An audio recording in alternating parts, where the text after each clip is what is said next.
The intricate and perilous relationship between Iran, Israel, and the United States is not a recent phenomenon, nor is it a simple geopolitical disagreement. It is a decades-long struggle, a complex tapestry woven from threads of revolutionary zeal, existential security concerns, and a relentless pursuit of regional dominance. What we are witnessing today, on the 2nd of March 2026, is the culmination of these historical forces, a conflict that has moved from the shadows into the blinding light of direct military confrontation. The recent assassination of Iran's supreme leader, Ayatollah Ali Khamenei, in a joint U.S.-Israeli operation has not merely escalated tensions, it has shattered a fragile and dangerous status quo, pushing the Middle East, and indeed the world, to the very precipice of a catastrophic full-scale war. This is a story of power, fear, and failed diplomacy. This clash of titans is fundamentally asymmetrical, fought on multiple fronts simultaneously. It is a battle of ideologies, pitting Iran's revolutionary Islamic principles against Israel's identity as a Jewish state, and America's long-standing role as the region's external power broker. It is a military struggle, now characterized by direct missile and drone exchanges that have tragically claimed hundreds of lives across multiple countries. It is also an economic war, waged through sanctions that cripple economies and attacks that threaten the global flow of oil through critical arteries like the Strait of Hormuz. Understanding this conflict requires looking beyond the headlines of today's strikes and recognizing the deep-seated animosity that has been fermenting for generations, making every diplomatic overture a challenge and every military move a roll of the dice. The current crisis, sparked by the targeted killing of Khamenei on the 1st of March, represents a terrifying new chapter. In response to the joint airstrikes that eliminated not only the supreme leader but also dozens of senior officials, Iran has retaliated with unprecedented force. It has unleashed a barrage of missiles and drones against Israel and American military installations across the Gulf, striking nations like the United Arab Emirates, Bahrain, Kuwait, and Saudi Arabia. This is no longer a proxy war, fought through intermediaries. It is a direct state-on-state conflict, albeit one that all sides have, for now, stopped short of labeling a full declaration of war. The death toll is a grim testament to this new reality, with casualties mounting in Iran, Israel, Lebanon, and amongst U.S. forces. The world now holds its breath, watching this dangerous escalation unfold. The United States has made it clear that its military operations could continue for weeks, whilst Israel has mobilized a significant number of its reservists. Iran, now under the stewardship of an interim council, has declared the assassination a declaration of war, signaling a hardened stance and a rejection of any immediate diplomatic off-ramps. The conflict is a stark reminder that in this deeply interconnected region, the actions of one nation have profound and immediate consequences for all others. The struggle for power, the deep-seated mistrust, and the ever-present fear of nuclear proliferation have created a tinderbox, and the latest events may have just provided the fatal spark. At the core of this seemingly intractable conflict lie three distinct but deeply intertwined sources of animosity. First and foremost is Iran's nuclear program, which for decades has been the primary driver of Israeli and American concern. From Tehran's perspective, the pursuit of nuclear technology is a sovereign right, a deterrent against foreign aggression, and a symbol of national pride and scientific achievement. However, for Israel, the prospect of a nuclear-armed Iran is not merely a strategic threat, but an existential one.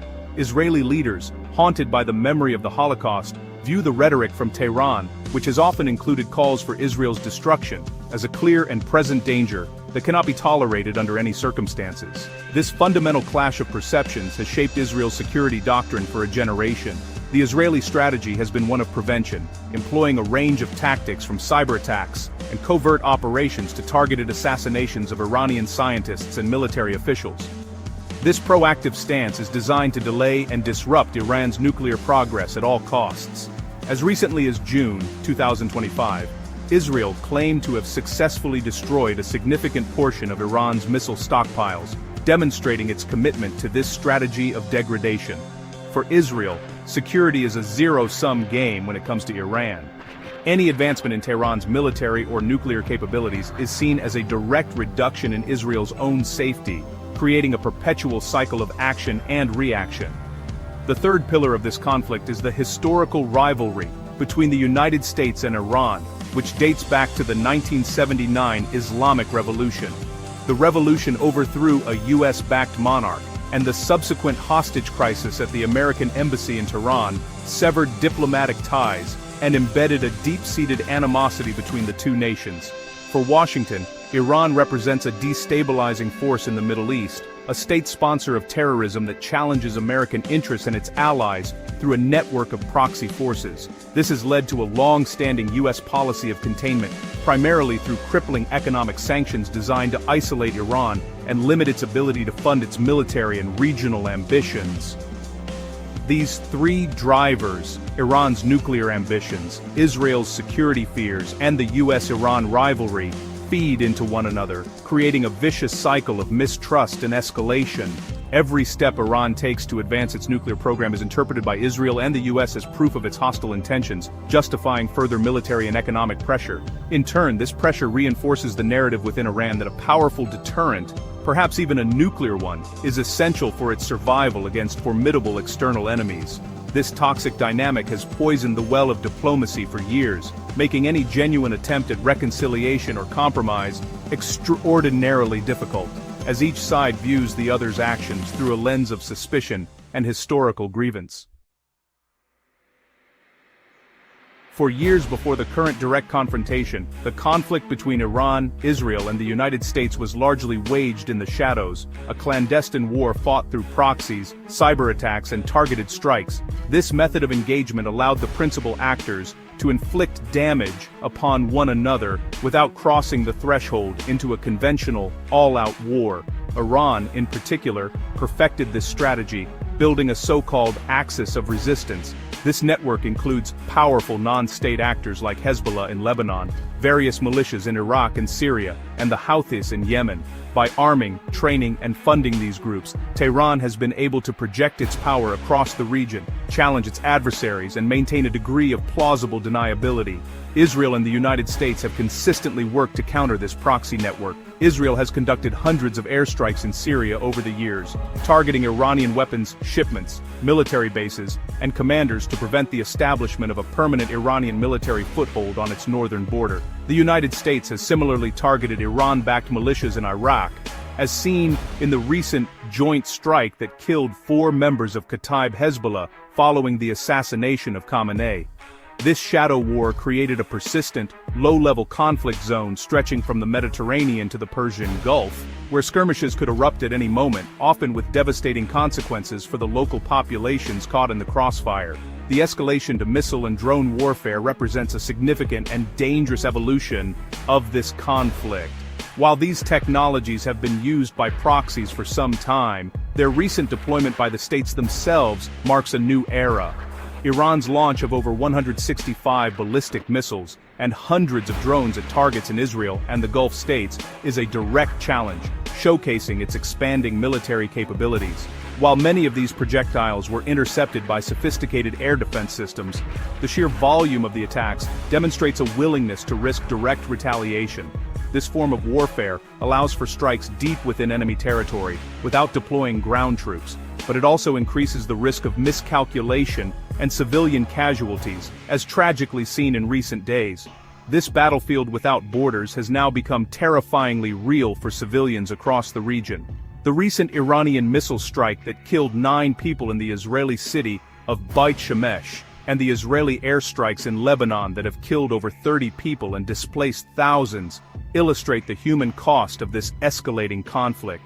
The fight is no longer confined to covert operatives or remote military outposts. It has spilled into residential neighborhoods, schools, and places of worship. The shadow war, once a way to manage conflict, has now set the stage for a much wider and more destructive confrontation, where the lines between proxy and patron, and between combatant and civilian, have become terrifyingly blurred.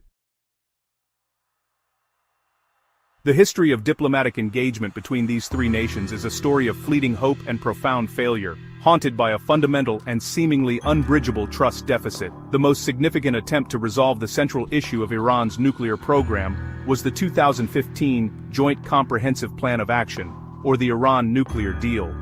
This landmark agreement, negotiated by Iran and several world powers including the United States, saw Tehran agree to strict limitations on its nuclear activities in exchange for the lifting of crippling economic sanctions.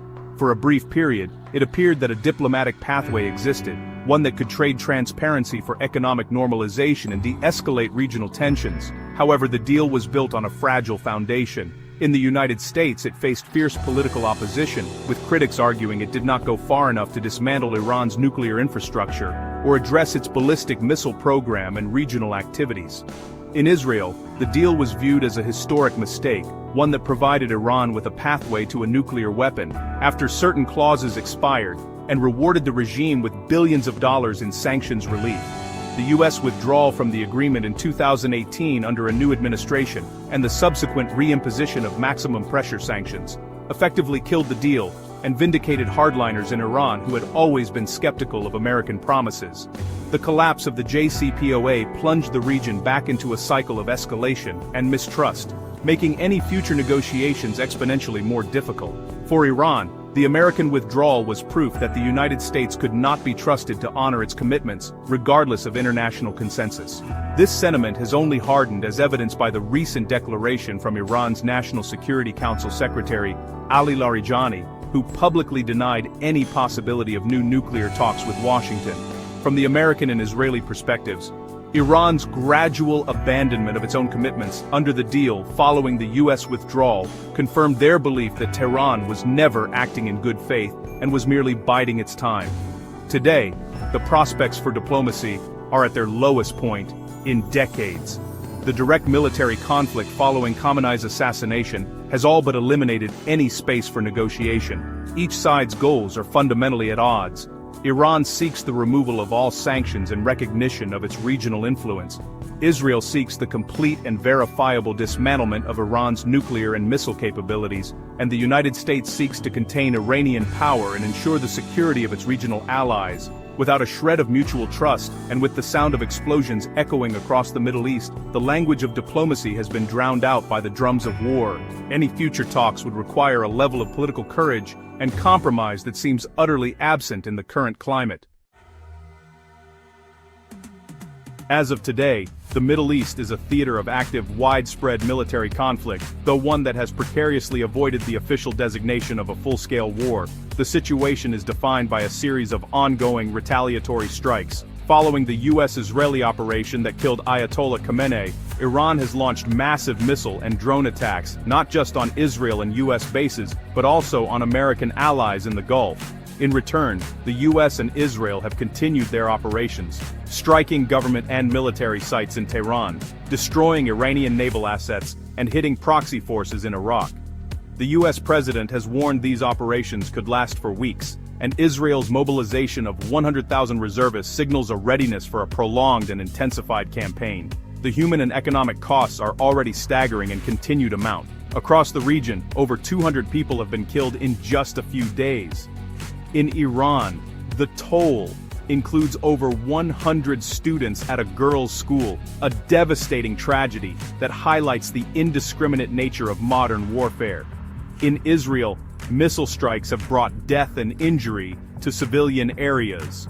U.S. forces in Kuwait have suffered fatalities, as have civilians in the UAE. The economic fallout has been swift and severe. Global oil prices have surged, and shipping giant Maersk has suspended all traffic through the Strait of Hormuz, a choke point for a huge portion of the world's oil supply. An attack on an oil tanker and damage to a Kuwaiti refinery underscore the vulnerability of global energy infrastructure. The international response has been fractured, reflecting long-standing geopolitical alliances. Russia and China have condemned the U.S.-Israeli strikes as a violation of international law and are coordinating their response at the United Nations, seeing an opportunity to challenge American influence. Conversely, key Western powers like the UK and France have joined the US in expressing satisfaction with the death of Khamenei, framing it as a blow against a hostile regime. The European Union is caught in the middle, calling for de-escalation and focusing on the humanitarian and energy crises. Meanwhile, the conflict has ignited passions on the streets, with pro-Iran protests erupting in Pakistan and Kashmir, while allied Arab nations find themselves directly in the line of fire. Despite the ferocity of the attacks, a formal declaration of war has been conspicuously absent. This reflects a dangerous calculation by all sides. For Iran, a full-scale war against the combined might of the US and Israel would be suicidal. For the US and Israel, an invasion and occupation of Iran would be a monumental undertaking with unimaginable costs in blood and treasure, likely sparking a region-wide insurgency that would dwarf previous conflicts in Iraq and Afghanistan. Therefore, they are all engaged in a deadly form of conflict management, hoping to inflict maximum damage on the enemy without triggering the one response they all fear: an uncontrollable, all-consuming regional conflagration. It's a tightrope walk over an abyss. Experts analyzing this crisis are nearly unanimous in their assessment. A full-scale war would be an unmitigated disaster for all involved, with catastrophic global consequences. The current state of direct yet somewhat contained military strikes is an incredibly unstable equilibrium. It is a fragile balance maintained only by the shared fear of what comes next. An all-out war would not be a swift campaign. It would likely involve massive aerial bombardments of Iran's nuclear facilities, military bases, and critical infrastructure, leading to immense civilian casualties. In response, Iran and its proxies would unleash their full arsenal of missiles against Israel and US bases, and could attempt to close the Strait of Hormuz, sending shockwaves through the global economy. The potential for a wider regional explosion is immense. A prolonged conflict would inevitably draw in neighboring countries, turning an already volatile region into a massive multi-front war zone. Hezbollah, with its vast arsenal of rockets, could fully engage Israel, leading to a devastating war in Lebanon. Militias in Iraq and Syria would intensify their attacks on US forces, and the Gulf Arab states would become primary targets for Iranian missiles. Such a scenario would create a humanitarian crisis of epic proportions, displacing millions and destabilizing governments across the Middle East. The global repercussions, from a deep economic recession spurred by an oil crisis to a surge in international terrorism, would be felt in every corner of the world. This is why, even in the heat of the current conflict, leaders in Tehran, Jerusalem, and Washington are hesitant to take the final step. They understand the doctrine of mutually assured destruction, not in a nuclear sense, but in a conventional and economic one. The cost of victory would be so ruinously high as to be indistinguishable from defeat. This conflict has never truly been about simple conquest. It is about power, security, and fear. Iran wants the power to secure its revolution and dominate its neighborhood. Israel wants absolute security in a hostile region. The United States wants to maintain its power as the ultimate arbiter of the regional order. These competing desires have now led them to the brink. In the final analysis, the situation is perilous, because the logic of escalation is often more compelling than the logic of restraint. In a crisis of this magnitude, populated by leaders who have built their careers on projecting strength, a single miscalculation could be the point of no return. A missile that bypasses air defenses and causes mass casualties, a mistaken targeting of a sensitive site, or a political misreading of an opponent's red lines could be the spark that ignites the inferno. The path forward is shrouded in uncertainty, but one thing is clear. The delicate and dangerous balance holding the Middle East back from total war has never been more fragile. One mistake, one misstep, and the world will discover the terrifying cost.